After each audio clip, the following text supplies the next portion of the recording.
It's absolutely essential that we have some third party that is in place in order to evaluate the safety and performance of these models. Something like a third-party ecosystem of evaluators along the model of these IVOs is going to be absolutely essential if we're going to have sort of rapid evaluation of what could be the most transformative technology in our lifetimes. Appropriately governing artificial intelligence is an increasingly urgent policy challenge.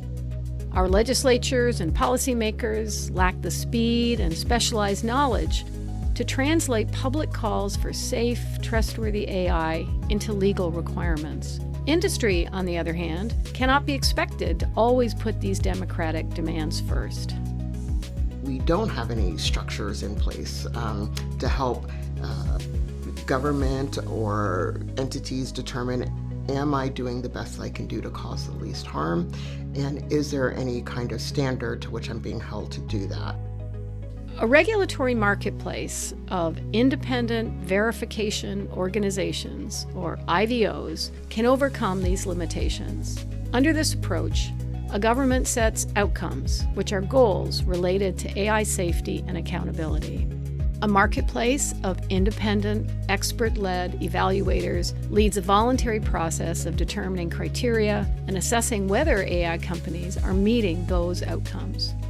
We should not trust AI developers on their own to give assurances about the safety and reliability of the models and tools that they're releasing. I'm in my ordinary life, a professor. This is no different than the ordinary view that students should not grade their own homework. In this workshop, we brought together experts from across the AI ecosystem, machine learning experts, legal scholars, social scientists, and more, to model the AI verification process. To test this model as we prepare to pilot IVOs across the country. At the outset of our conversation, we provided participants with outcome metrics and an example assessment report of a white-labeled LLM, and then asked them to play the role of an IVO and run through the verification process. I would want to know from the developer what mechanisms do they have in place to understand how many users are encountering self-harm content, what is the error rate on that filtering tool or that detection tool, and then what processes do they have in place to mitigate it going over 0.05% or turning off the thing. You could request from the developer a random sample of all prompts to some earlier model generation in order and the paired output in order to make some assessments about. Yeah. And then there's a judgment, and that's where you got to get the psychologists. You need some serious subject matter experts here, right? To say, all right, what's the likelihood that a model that performs in a particular way is going to cause some kind of harm? You need requisite levels of transparency and access for the data even to be available to the people that would do the measuring. You need the people doing the measuring to be located externally to the firms doing the development. And then you actually need technical toolkits to make reliable and robust measurements, especially in cases where there are ambiguities given the nature of the systems that we're interacting with. There's all three of these pieces that kind of need to evolve interdependently with one another, and I think IVOs could shepherd the coevolution of kind of those mechanisms.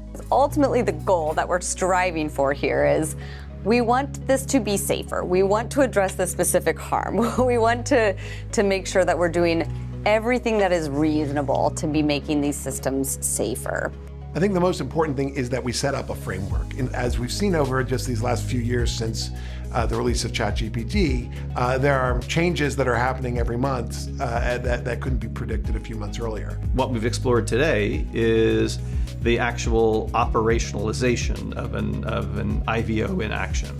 What I think today showed was that we've got an ecosystem in scope, and the relevant questions that still remain to be asked and answered are, I think, much more present. As a philosopher, I feel obliged to note it is not a logical necessity that we have to wait for disaster for something to happen. Sensible minds can put their effort into doing something better rather than worse, sooner rather than later.